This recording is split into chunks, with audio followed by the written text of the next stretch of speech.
Bonjour à toutes et à tous, bienvenue virtuellement au Conseil d'État. Je m'appelle Cécile Vaulgrin, je suis secrétaire générale adjointe en charge de la gestion du Conseil d'État. Je vais laisser mes collègues autour de moi se présenter. Bonjour à toutes et à tous, Benoît Chattard, donc j'ai 30 ans, j'ai rejoint le Conseil en octobre dernier, après avoir passé 3 ans à l'Inspection générale de l'administration, et avant ça, j'ai fait l'ENA. Bonjour à tous, Carole Ansgen, donc je suis auditrice comme Benoît. J'ai rejoint le conseil au 15 octobre et j'étais administratrice de l'INSEE. Louise Cadin, maîtresse des requêtes. Je suis actuellement responsable du Centre de recherche et de diffusion juridique au Conseil d'État. Bonjour à toutes et à tous, je suis Grégory Brousseau, directeur des ressources humaines au Conseil d'État. Voilà, nous sommes aujourd'hui réunis pour évoquer la procédure de recrutement des auditeurs et auditrices au sein du Conseil d'État. Nous allons en recruter 5 pour l'année 2024 dans le cadre de la procédure que vous connaissez sans doute, qui est issue de la réforme de l'encadrement supérieur de l'État pris par l'ordonnance du 2 juin 2021, qui a modifié les conditions d'entrée dans l'auditorat au Conseil d'État. C'est la deuxième année où nous allons recruter entièrement nos auditeurs par cette nouvelle voie, ce qui nous permet d'avoir déjà un certain recul sur cette procédure, puisque depuis 3 ans, nous avons recruté 10 auditeurs, 5 hommes et 5 femmes, par cette nouvelle voie. Peut-être je vais commencer brièvement par vous expliquer, vous rappeler la procédure, et puis nous aurons l'occasion d'échanger sur ce qu'on fait au Conseil d'État et comment fonctionne la maison, et quel est le quotidien d'un jeune auditeur. Et bien sûr, vous aurez la possibilité de poser vos questions dans le chat et nous aurons un temps d'échange après les présentations pour que vous puissiez, voilà, on puisse répondre à toutes vos questions. Depuis cette réforme du 2 juin 2021, c'est un comité consultatif qui propose au vice-président des candidats jugés aptes aux fonctions d'auditeurs et d'auditrices. Ce comité consultatif est composé de 4 personnes, 2 membres du Conseil d'État, Fabien Reynaud, qui est président adjoint à la section des études de la prospective et de la coopération, et Anne Courrèges, qui est conseillère d'État, assesseure à la section du contentieux, et 2 personnalités qualifiées, Michèle Kiry, préfète en charge notamment de l'évaluation des préfets au CSAT, et le professeur Philippe Terner, qui est un éminent professeur de droit public. Ce jury est en charge de la présélection des candidats sur leur dossier et qui seront ensuite entendus à l'occasion d'un entretien de 45 minutes. Le dossier que nous vous demandons de nous adresser pour candidater comporte traditionnellement un CV, une lettre de motivation, une réalisation professionnelle et, si vous en disposez, vos comptes rendus d'évaluation professionnelle. Je précise à cette occasion qu'on ne prend aucune référence de vos employeurs actuels et qu'on ne tient pas compte non plus des lettres de recommandation, donc ce n'est pas du tout la peine de nous en adresser. Donc, pour les candidats qui seront retenus à la présélection, donc vous serez, comme j'ai indiqué, conviés à un entretien avec le comité qui devrait avoir lieu le 17 et 18 juin prochain. Et ensuite, pour les candidats in fine retenus, un entretien avec le vice-président qui est l'autorité de nomination et qui décidera du recrutement final. C'est un recrutement qui se fait dans le cadre d'un détachement dans le corps des membres du Conseil d'État pendant une durée de 3 ans. À l'issue de ce détachement, une commission d'intégration décide de l'intégration des auditrices et auditeurs dans le grade de maître des requêtes. Je précise aussi à cette occasion qu'on recrute autant d'auditeurs que nous avons besoin de mettre des requêtes d'ici 3 ans, estimation, mais c'est un signe fort qui montre que vraiment les auditeurs que nous recrutons ont toute vocation à être intégrés ensuite de manière définitive dans le corps des membres du Conseil d'État.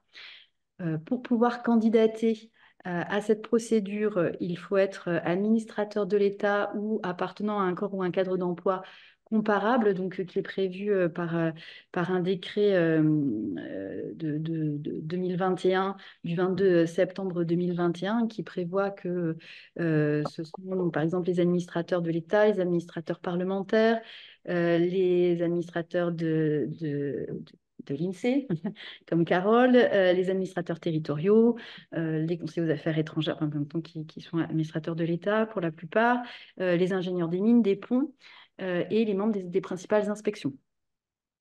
Euh, donc voilà, ça, ce sont les corps et cadres d'emploi équivalents et il faut 2 ans d'ancienneté dans ce corps à la date de la prise de fonction minimum, donc au 15 octobre 2024.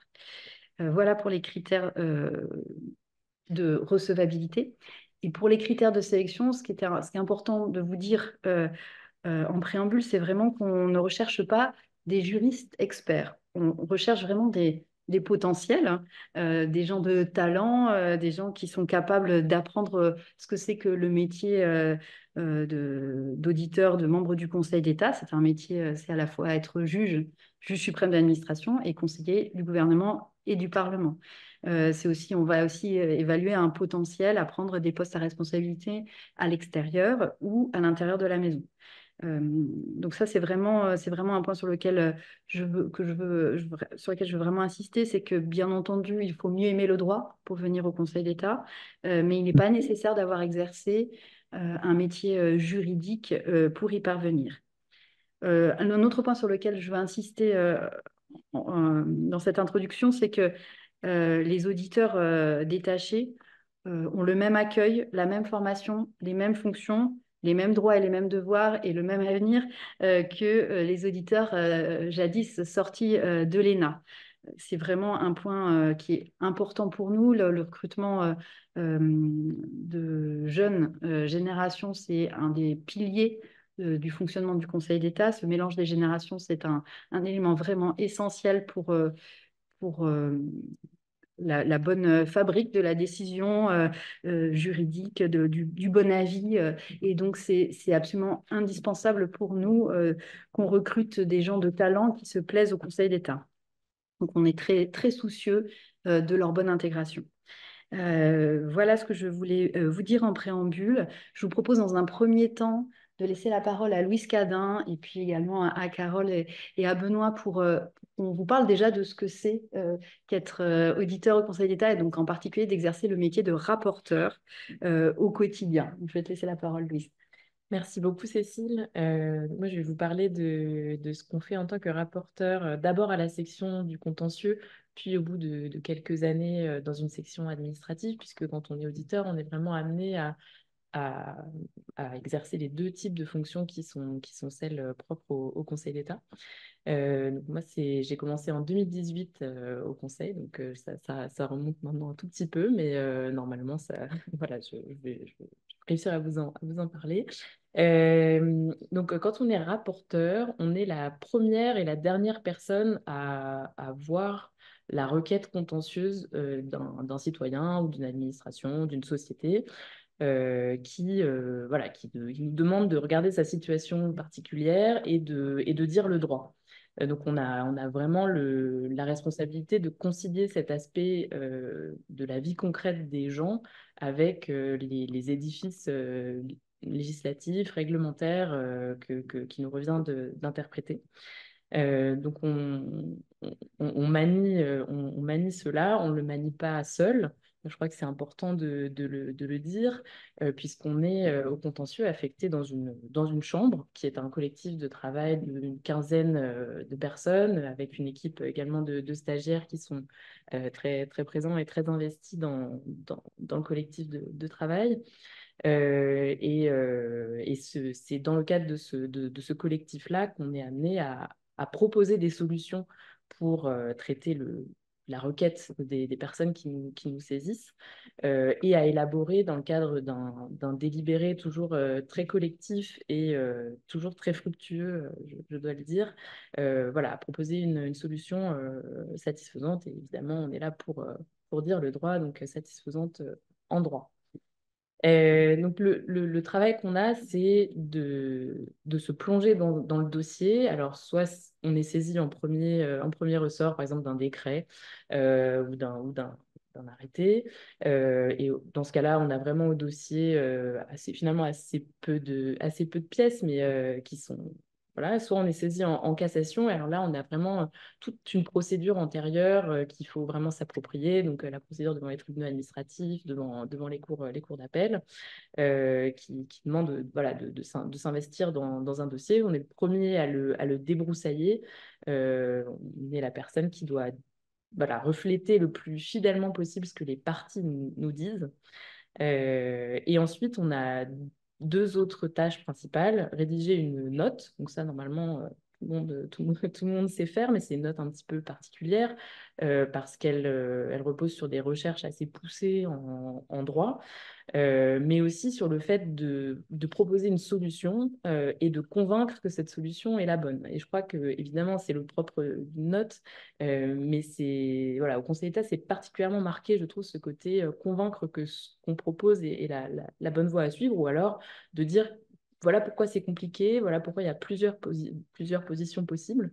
Et généralement, si les litiges arrivent au Conseil d'État, c'est que il y a plusieurs solutions possibles, il y a plusieurs opinions à avoir, et votre travail va être d'en choisir et d'en défendre une, même si vous n'êtes potentiellement convaincu qu'à 49% ou qu'à 51% plutôt de ce que vous allez dire. Donc ça, c'est voilà, le travail de rédaction d'une note.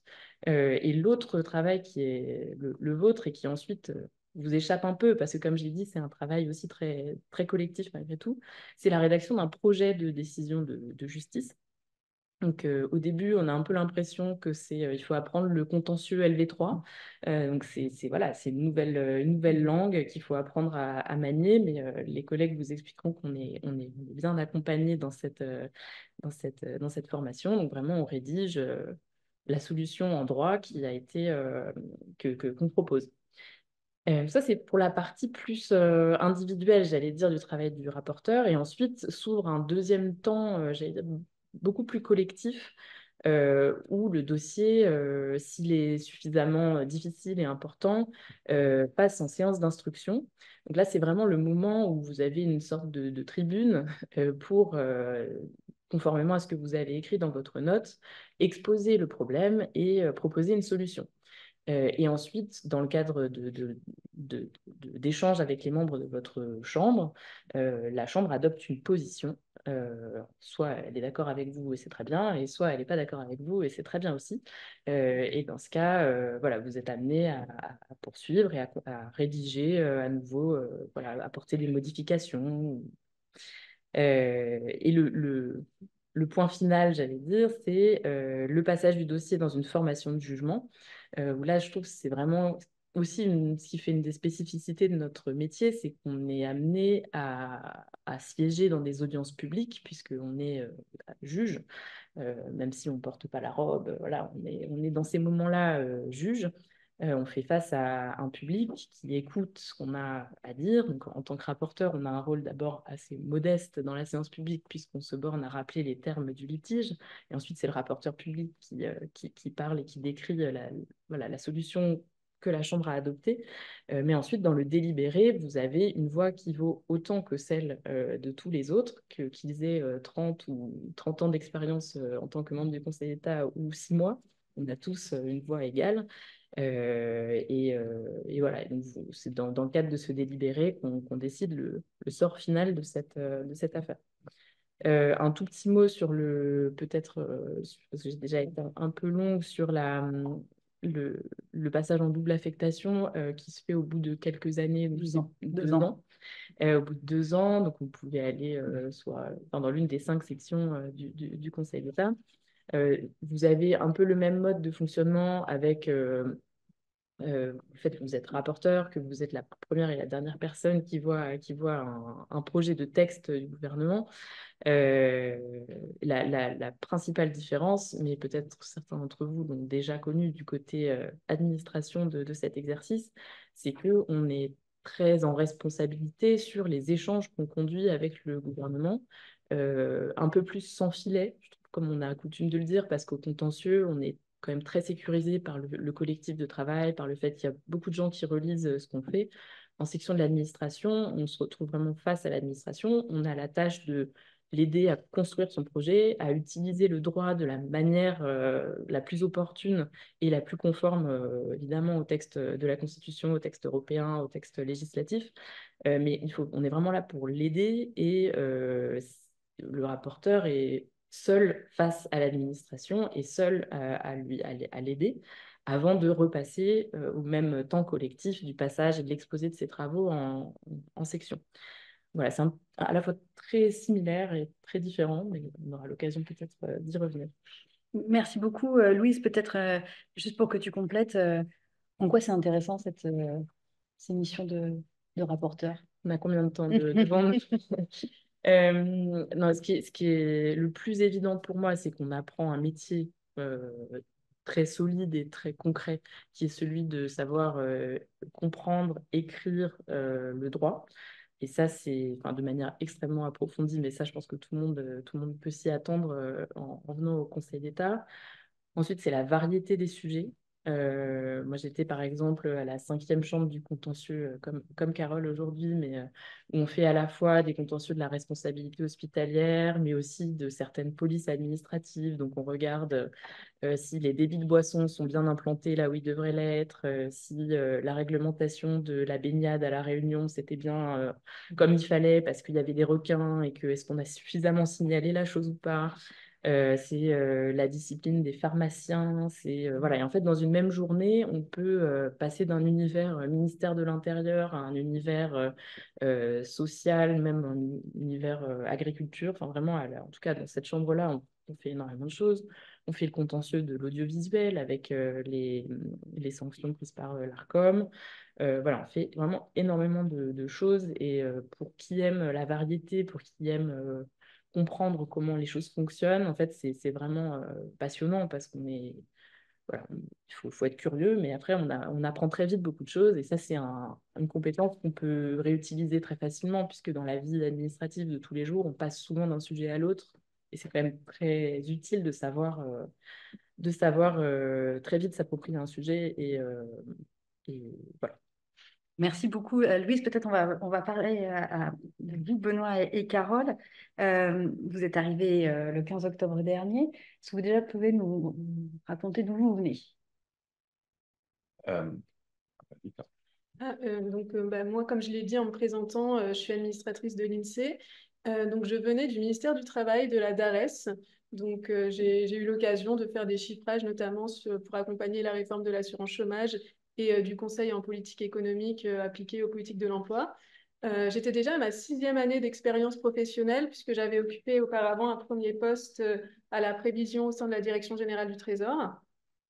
Et après ces premiers postes, donc très orientés sur l'analyse économique, j'avais envie puisque j'avais déjà eu l'occasion de suivre quelques cours de droit public au cours de ma scolarité, notamment à Sciences Po, et je me disais que ça pouvait être intéressant d'essayer pourquoi pas, de me façonner une sorte de double casquette de connaissances à la fois en économie, mais aussi en droit. Et quand j'ai vu qu'il y avait cette nouvelle procédure de recrutement qui était ouverte au Conseil, ça m'a intéressée, puisque comme tu l'as rappelé au début, Cécile, il n'est pas nécessaire d'avoir un cursus antérieur en droit. En tout cas, on ne cherche pas des juristes en particulier. Je m'étais dit que c'était l'occasion de pouvoir garder mon bagage économique, mais pouvoir découvrir une nouvelle matière.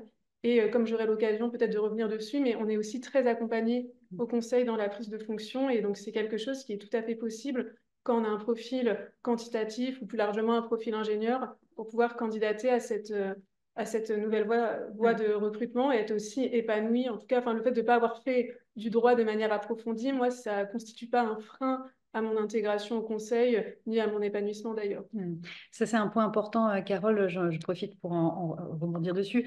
C'est vrai que parmi les profils qu'on recherche, bien sûr, la majorité des auditeurs que nous avons recrutés jusqu'à présent avaient fait l'ENA ou l'INSP. C'est 80% des personnes que nous avons recrutées jusqu'à présent.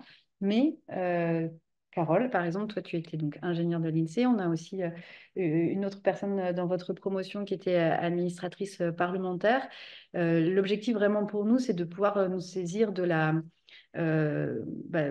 des bénéfices de cette réforme. Bien sûr, continuer à recruter notre cœur de cible, hein, des jeunes sortis de l'INSP, mais aussi de pouvoir tirer profit de toutes les autres possibilités qui nous sont offertes. Donc vraiment, si vous n'avez pas fait l'INSP, que vous êtes issus des autres corps ou cadres d'emploi comparables prévus dans le décret, n'hésitez pas à candidater parce que voilà, on recherche aussi la diversité des parcours et la diversité des profils. Donc, comme Carole, qui est ingénieure, qui avait 6 ans déjà d'expérience professionnelle.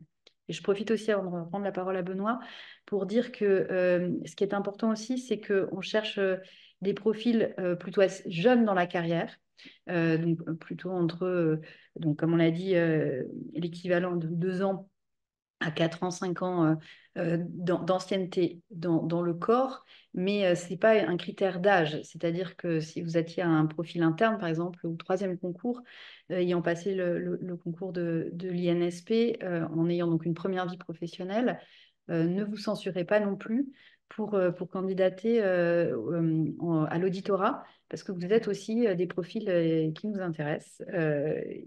Donc voilà, encore, j'insiste vraiment sur le fait que le critère principal, c'est celui de la jeunesse dans le corps et pas dans l'âge.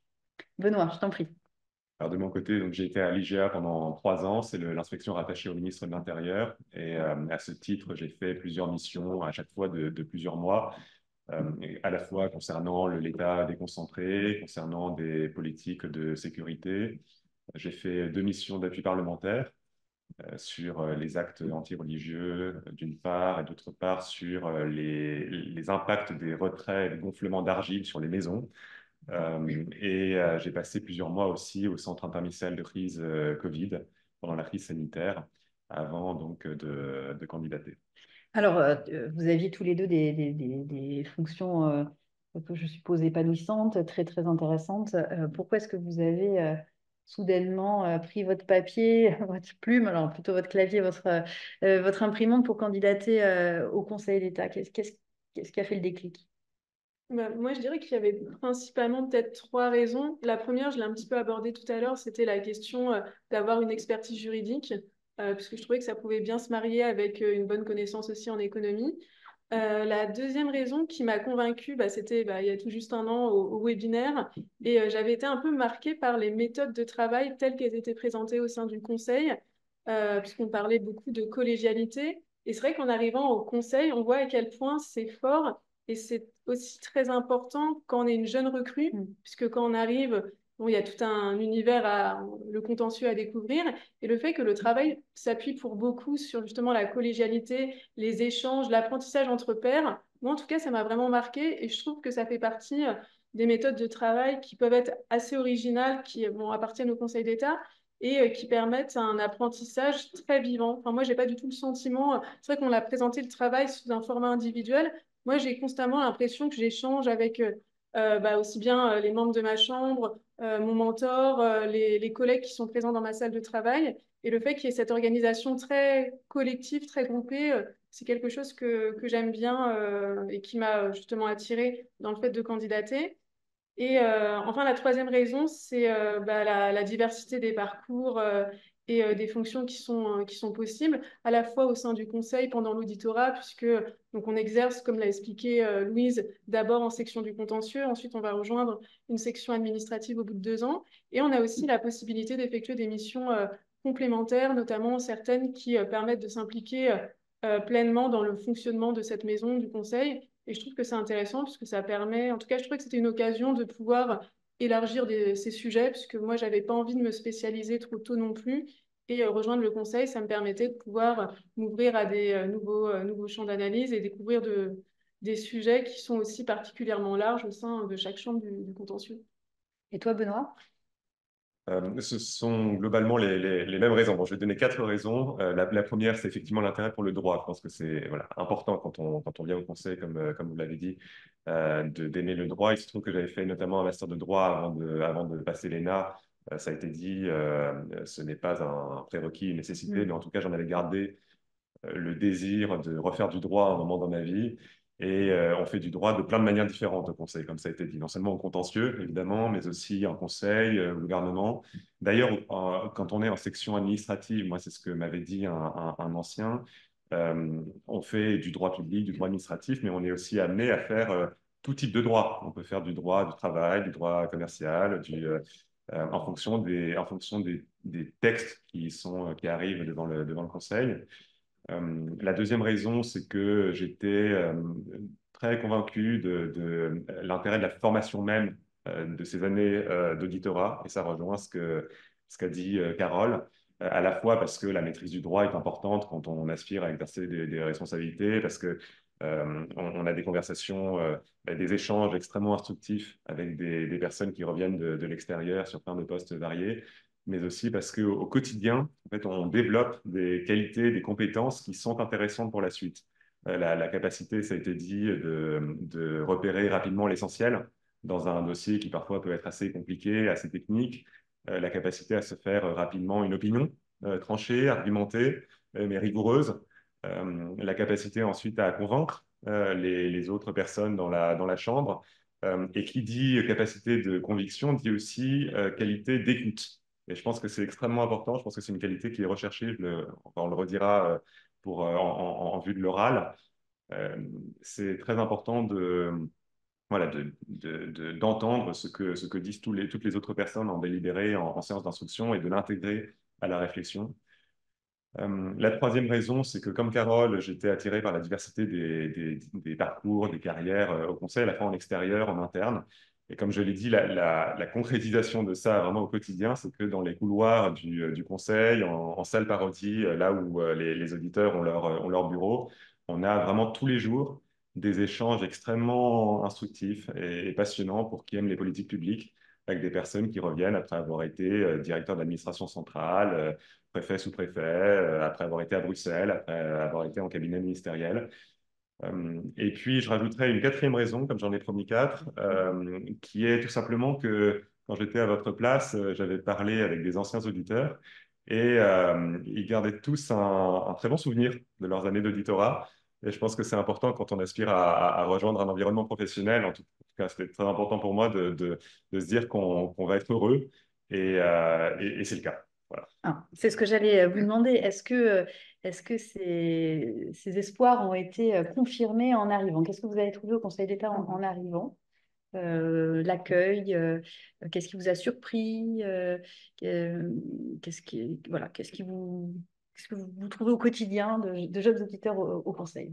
Donc, moi, j'ai été vraiment très surprise par vraiment la grande qualité de l'accueil qui nous est fait en tant que jeunes auditeurs, puisque justement, moi, j'avais cette petite appréhension entre est-ce que je vais pouvoir voilà, m'intégrer facilement comme j'avais un cursus un peu plus éloigné.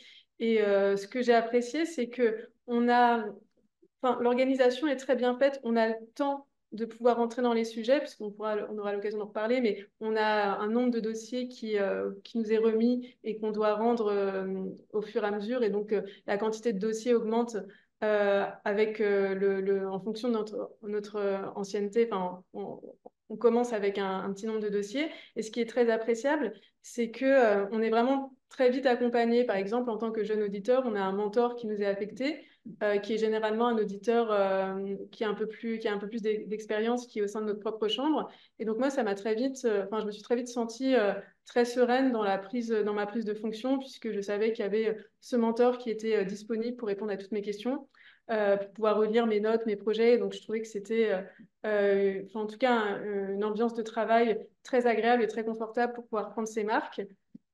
Sur les autres éléments qui m'ont aussi marqué lors de ma prise de fonction, c'est voir à quel point on pouvait aussi, on apprenait sur la manière de s'exprimer tant à l'écrit qu'à l'oral, puisque, à l'origine, moi, j'aime beaucoup écrire, et c'est vrai que, comme le disait un peu Louise, le contentieux LV3, c'est assez impressionnant de voir qu'il y a tout un langage qu'il faut aussi apprendre. Donc, je trouve que c'est très motivant, puisqu'on voit à quel point on peut progresser très vite en rendant au fur et à mesure les différentes affaires et que c'est aussi c'est un côté très satisfaisant de pouvoir, voilà, de pouvoir arriver à un certain niveau en termes de qualité d'écrit et aussi en termes de qualité d'oral, puisque lorsqu'on participe aux travaux de notre chambre, on est baigné dans les échanges, dans les débats, et ça permet aussi une progression assez impressionnante sur notre capacité à s'exprimer, à pouvoir défendre notre point de vue. Et ça, je le ressens aussi dans ma vie personnelle. Donc, c'est vraiment toute cette capacité à apprendre sur plein de points qui me marquent sur ces premiers mois au conseil. Oui, là, donc tu as dit l'essentiel, Carole. Je pense déjà ce qui marque quand on arrive au 15 octobre, c'est qu'on est immédiatement intégré à la vie du conseil, à la communauté de travail. On est immédiatement affecté à une chambre de la section du contentieux et on reçoit dès la première ou deuxième semaine des dossiers. Et donc, on se plonge directement dans le travail et parallèlement, on a ce cycle de formation avec quelques demi-journées par semaine de formation faites par des membres ou des agents du Conseil d'État qui sont très bien faites. Et quand on a des dossiers et des formations parallèlement, ça permet vraiment de nourrir l'un par l'autre et d'apprendre de manière assez efficace tout au long du premier trimestre. Il y a une deuxième chose, c'est que on assiste, mais comme tous les membres de la Chambre, aux séances d'instruction et on participe, mais on est aussi amené à assister à toutes les séances de jugement pendant au moins 6 mois, voire un an. Donc, jugeant seul, chambre réunie, quand on a la chance d'être un fiscaliste comme moi au plénière fiscal, aux sections, aux assemblées. On a d'ailleurs une assemblée vendredi. Et le fait de participer à toutes ces séances de jugement, il y en a au moins une par semaine, ça permet de s'imprégner vraiment du travail progressivement en regardant des collègues plus anciens faire. Le mentor est effectivement extrêmement important. C'est une personne qui, en général, a 2 ans de plus d'ancienneté que vous dans la chambre et qui est là pour répondre à toutes les questions, aussi bien sur la façon de rédiger les projets, les décisions, que sur des questions plus générales concernant la vie, le travail, le conseil. Euh, voilà, donc on est extrêmement bien accompagné. Et cette statistique, effectivement, très progressive, donc c'est un système de cotation où il faut faire un certain nombre de dossiers par trimestre. Euh, on a assez peu de dossiers à faire au premier trimestre, ce qui permet vraiment de prendre son temps au premier trimestre pour comprendre le métier, lire beaucoup de jurisprudence, poser des questions. Ce qui d'ailleurs est un autre élément qui est marquant quand on arrive, c'est qu'on peut poser des questions à tout le monde. En salle parodie notamment, où les auditeurs ont leur bureau, il y a énormément d'autres membres avec une très riche expérience. Et d'ailleurs, on nous motive très souvent pendant le premier trimestre à aller poser ces questions, en nous disant que c'est même attendu de nous, et c'est extrêmement précieux. Voilà ce que je peux dire concernant les premiers mois. Merci beaucoup. C'est vrai que je précise que une des spécificités du métier de rapporteur, c'est qu'on travaille dans des salles de travail collectives, hein. Benoît a parlé de la salle parodie, mais c'est l'open space napoléonien chez nous, c'est-à-dire qu'on est dans des grands espaces au Palais Royal très prestigieux, mais qu'on a chacun son bureau, son ordinateur portable et que on est avec 30 ou 40 collègues et dans une atmosphère studieuse mais conviviale. Je crois que ça, c'est unanimement partagé. Je vais me retourner vers toi, Louise, pour que tu nous parles un petit peu de la suite. Qu'est-ce qu'on fait après l'auditorat? Qu'est-ce que toi, tu as fait? Voilà, quel est le champ des possibles?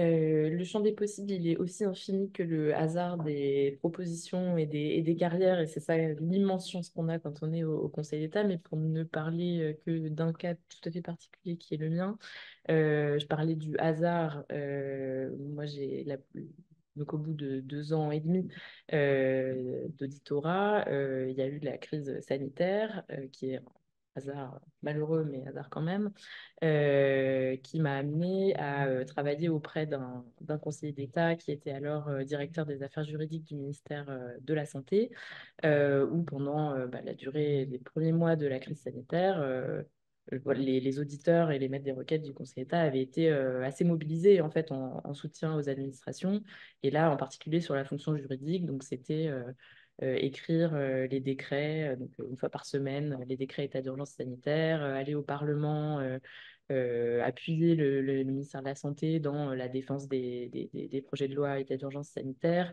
Voilà, donc en fait, on est assez identifié comme pouvant vite monter en compétence sur un domaine même dans lequel on connaît a priori pas énormément de choses, mais comme on sait manier le droit et que c'est une compétence très plastique et très transposable d'un secteur à l'autre, on peut être propulsé comme ça presque du jour au lendemain dans un domaine, ce qui a donc été mon cas pendant quelques mois pendant la crise sanitaire. Ensuite, je suis partie en mobilité au sein des ministères sociaux comme chef du bureau chargé des personnes âgées au sein de la Direction générale de la cohésion sociale, où j'ai été honnêtement bien contente d'avoir la formation qu'on reçoit au Conseil d'État, puisque c'est un bureau dans lequel on fait beaucoup de budgétaire, mais ça, on n'apprend pas forcément en détail au Conseil d'État, mais on fait aussi beaucoup de juridique. Tous les ans, on va au Parlement défendre la loi de financement de la sécurité sociale, donc c'était quand même très précieux d'avoir fait un passage en section en section administrative pour savoir à quoi s'attendre, qu'est-ce que c'est, comment est-ce qu'on travaille avec le Conseil d'État quand on prépare un texte, pour aussi tout simplement savoir comment on écrit un texte, ça c'est très très précieux.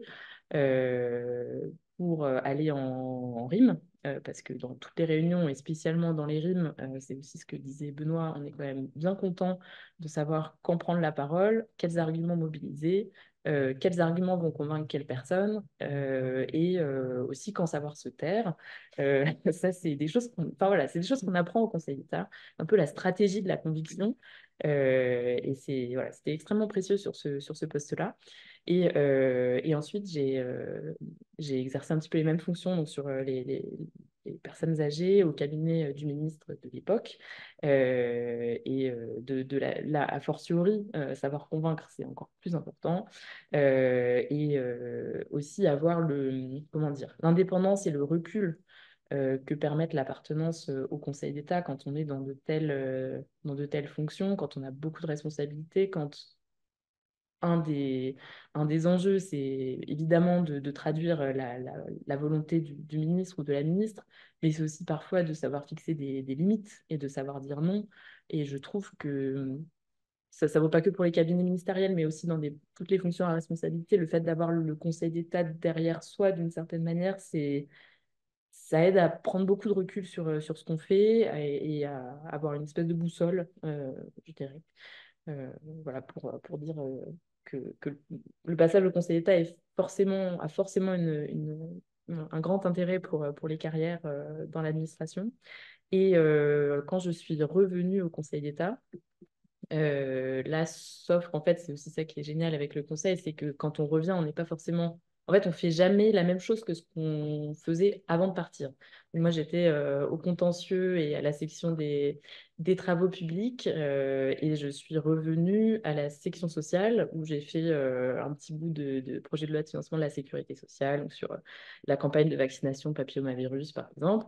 Et ensuite, j'ai été donc nommée responsable du Centre de recherche et de diffusion juridique, qui en fait est un poste extrêmement riche où on a on ne fait plus partie des formations de jugement, on n'a plus de dossiers en propre.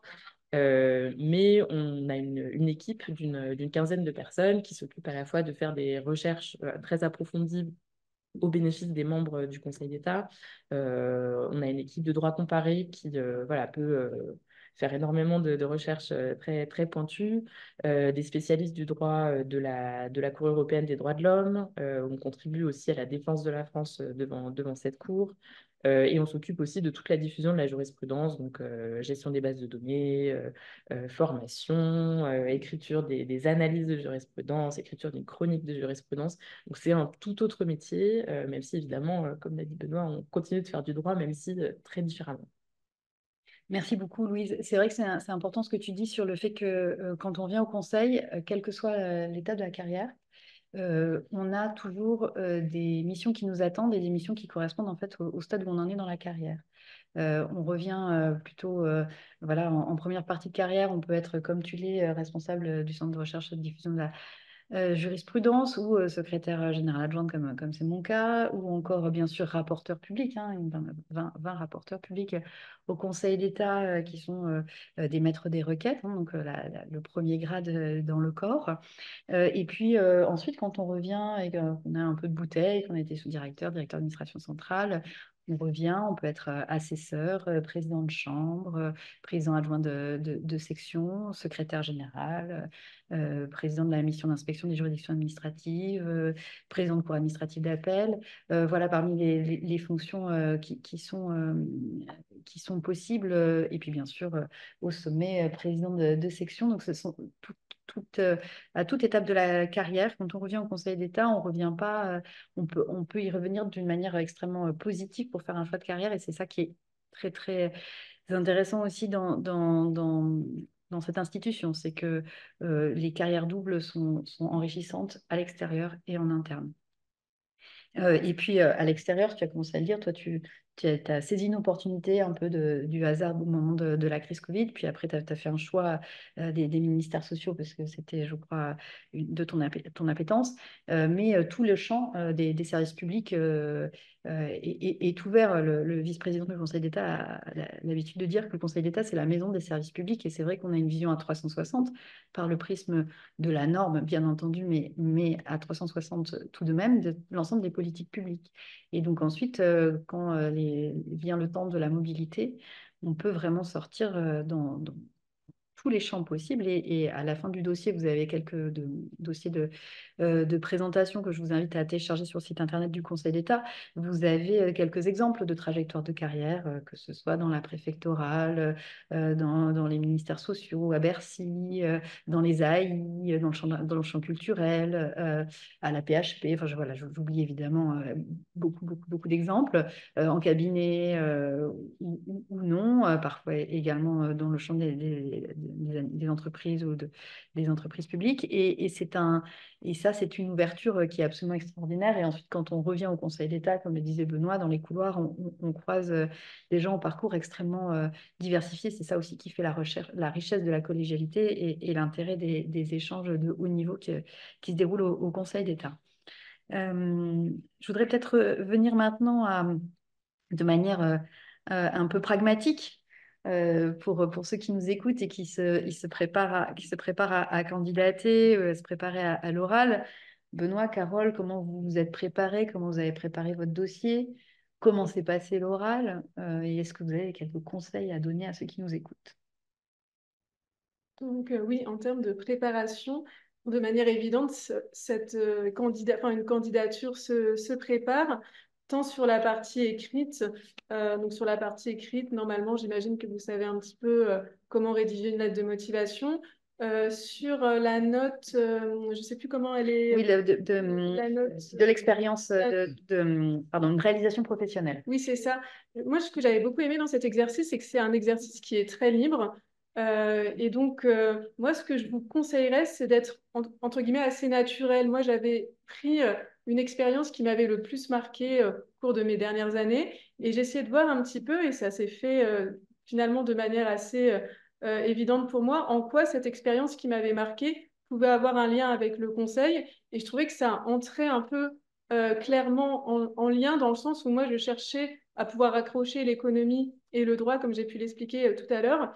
Et en fait, dans cette expérience-là, j'ai pu expliquer en quoi le droit aurait été intéressant en plus dans les travaux économiques que j'avais pu réaliser. Donc, c'est un exemple particulier, mais vraiment pour vous encourager dans cette note à bien pouvoir mettre en avant les motivations qui vous amènent à vouloir candidater au conseil. Donc là, c'est pour la partie écrite. Pour la partie orale, l'entretien avec le comité consultatif, donc c'est un entretien qui dure 45 minutes si je ne me trompe pas. Il est structuré, on va dire, autour de trois grands thèmes. En tout cas, moi, c'était le ressenti que j'avais eu lorsque j'ai passé cet entretien. Une première partie où il s'agit de se présenter, présenter son parcours, expliquer justement ses motivations à rejoindre le conseil.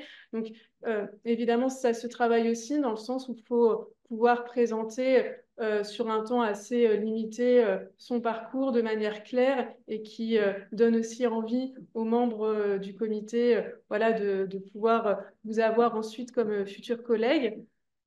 Ensuite, dans un deuxième temps, c'était très articulé autour de la connaissance de l'actualité contentieuse ou vos connaissances générales sur le fonctionnement, sur les missions du conseil. Donc, bon, il ne s'agit pas d'un grand oral pour connaître vos connaissances, pour tester vos connaissances juridiques. Toutefois, il s'agit quand même de vérifier que vous avez une certaine appétence pour le droit, ou au moins que vous êtes un petit peu renseigné, que vous connaissez un petit peu, comme je le disais, l'actualité principale qui peut toucher au conseil.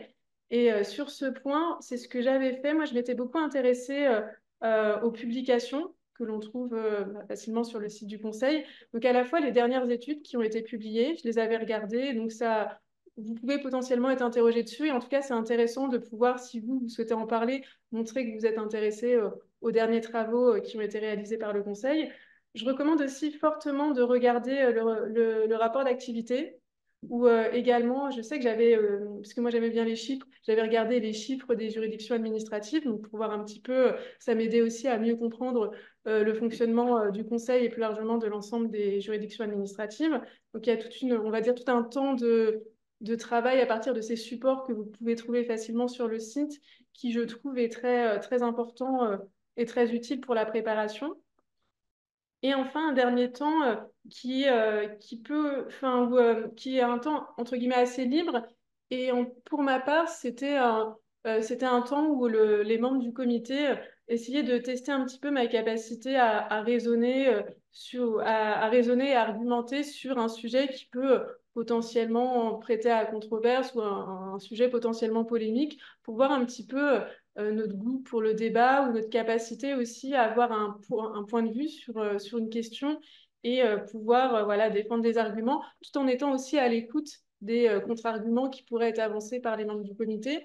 Donc, tout ça pour dire que si jamais vous avez une conviction, si on vous interroge sur vos convictions au cours de l'oral, je vous recommande vraiment de pouvoir être capable de défendre vos idées, puisque c'est ça aussi qui est intéressant, même si on peut vous apporter des contre-arguments, c'est important d'être ouvert à l'échange, à la discussion et de ne pas avoir peur de défendre ses idées. Donc, voilà un petit peu sur les conseils que je pourrais apporter sur la préparation de la candidature. Merci, Carole. Oui, il y a plusieurs dimensions à cet oral, je pense qu'on peut avoir en tête quand on se prépare. En tout cas, c'est l'expérience qu'on a eue. Il y a effectivement la partie parcours, motivation. Ça, tu as tout dit. Il y a la partie actualité, y compris juridique. Comme Carole, je vous recommande vraiment de passer du temps sur le site internet du Conseil qui est très bien fait. Tu as mentionné plusieurs éléments. Je mentionnerai aussi les communiqués de presse des décisions de ces dernières années, quitte à aller lire ensuite les décisions et je vous invite à le faire. Mais voilà. Mais disons que ça vous donnera déjà une bonne idée, une bonne vision des décisions importantes de ces dernières années. Je vous recommande aussi d'aller regarder des vidéos de certains colloques qui sont d'une part très intéressants et qui d'autre part vous indiqueront quelques éléments qui sont dans l'esprit des personnes du Conseil, notamment des colloques organisés par la section des études de la prospective et de la coopération.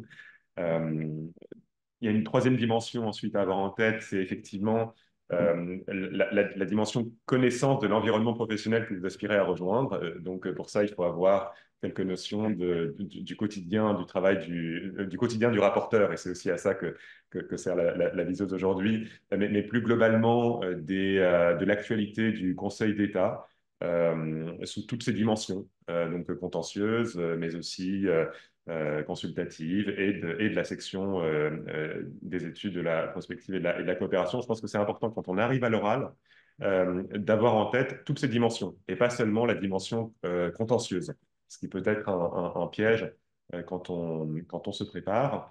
Et puis j'ajouterais une quatrième dimension à cet oral qui rejoint ce que tu as dit sur la capacité à raisonner.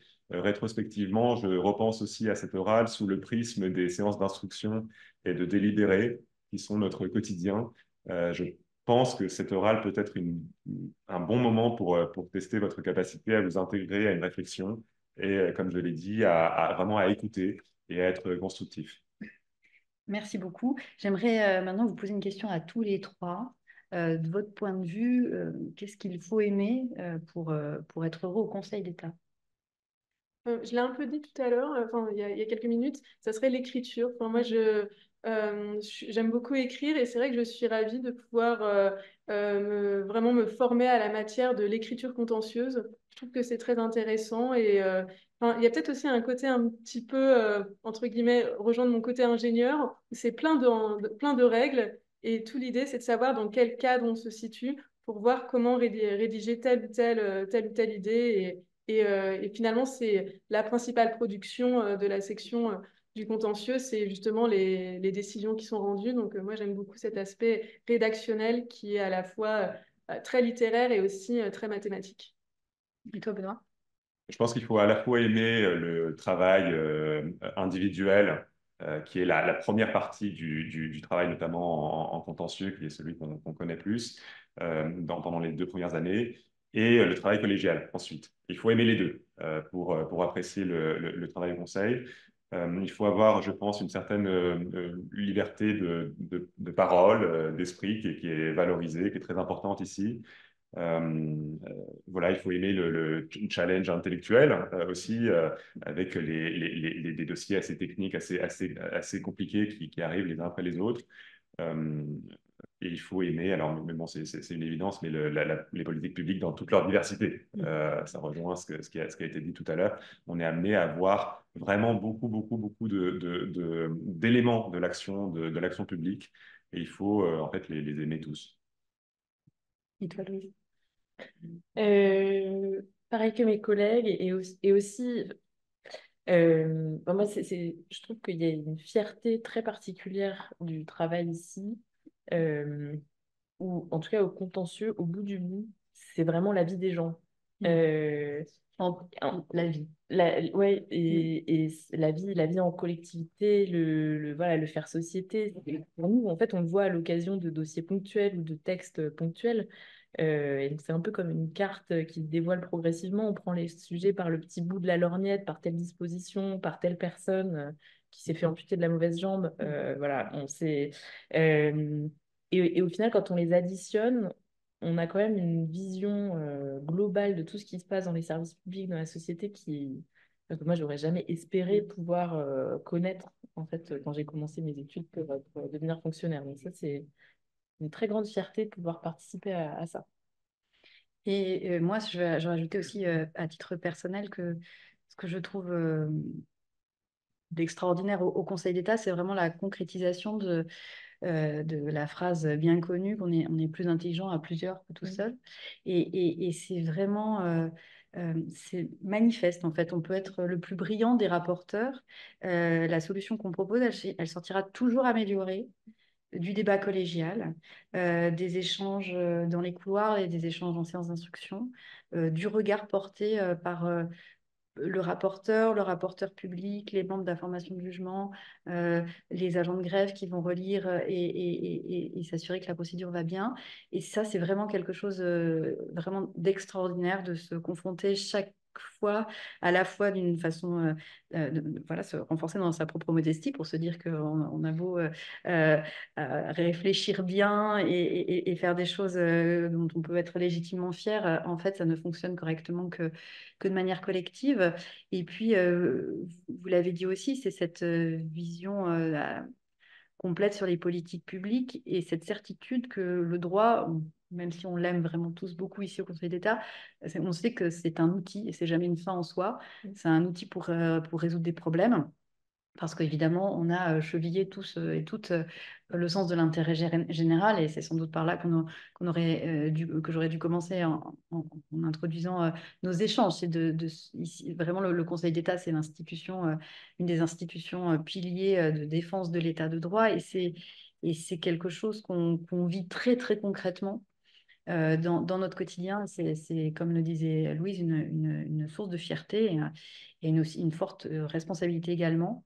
Et c'est peut-être par là que j'aimerais terminer avant qu'on puisse poser des questions. C'est que aussi l'arrivée au Conseil d'État va avec un certain nombre une responsabilité, une déontologie qui est forte, plus forte, qui s'impose à nous de manière plus forte que pour l'ensemble des agents publics, avec des règles voilà, de modération, de déport, d'impartialité qui crée aussi, je pense, une colonne vertébrale morale qui nous aide tout au long de notre carrière ensuite en tant que haut fonctionnaire ou dans l'administration centrale, en administration centrale également. Donc voilà, pour toutes ces raisons, je vous encourage toutes et tous très vivement à candidater aux fonctions d'auditeur. Et puis, on est à votre disposition maintenant pour répondre à vos questions. Et bien sûr, si j'ai oublié quelque chose, surtout, n'hésitez pas à compléter. Alors, on a eu quelques questions. N'hésitez pas à écrire dans le chat de réunion les messages. Peut-être remonter le... Oui. Il faut remonter. C'est la première question. Okay. Donc, il y a une première question sur si on recherche des profils de corps technique. Bah, alors, effectivement, oui, puisque Carole est administratrice de l'INSEE, donc Institut national de la statistique et des études économiques. Cependant, tous les corps techniques ne sont pas recevables à candidater. C'est des corps de catégorie A+, qui sont tous listés dans le décret numéro 2021-1216 du 22 septembre 2021. Donc, pour les corps techniques, ce sont donc les administrateurs INSEE, les ingénieurs des mines, les ingénieurs des ponts. Voilà, je pense que ouais, c'est les 3 corps techniques qui sont recevables. Et je vous confirme aussi, et je le disais en préambule, là, nous sommes dans la procédure de recrutement au Conseil d'État. Il y a plusieurs voies pour intégrer le Conseil d'État. On est vraiment la procédure de recrutement en début de carrière. Si vous êtes plus confirmé dans votre carrière, vous avez d'autres voies de recrutement. Je pense au maître des requêtes en service extraordinaire ou alors encore très, très plus senior pour les conseillers d'État intégrés, droit et action publique. Mais là, pour l'auditorat, on recrute des personnes qui ont entre 2 ans et 4 ou 5 ans voire 6 dans certains cas, d'expérience professionnelle en qualité d'administrateur de l'État ou cadre d'emploi équivalent. Voilà, donc je pense que j'ai répondu à cette question sur les jeunes dans le corps professionnel. Donc voilà, je répète ce que j'ai dit tout à l'heure, hein, c'est vraiment une jeunesse dans la carrière et on n'a pas du tout de critères d'âge en revanche. Donc si vous êtes des candidats internes au 3e concours, n'hésitez pas à candidater. Alors la date des oraux sur le site sont mentionnés le 6 et 7 juin. Alors, c'est une coquille, car effectivement, et merci de nous le signaler, on va le corriger. Je vais vous rappeler le calendrier. Donc, vous avez jusqu'au 24 avril pour candidater, 24 avril inclus. Le 24 mai, ce sera la date où seront communiquées les personnes sélectionnées par le comité consultatif et les oraux ont lieu le lundi 17 et mardi 18 juin. Les personnes retenues rencontreront ensuite le vice-président et la décision finale sera communiquée début juillet pour une prise de poste au 15 octobre. Il n'y a pas d'autres questions. On va vous laisser. Je vous remercie beaucoup pour votre attention et à très bientôt.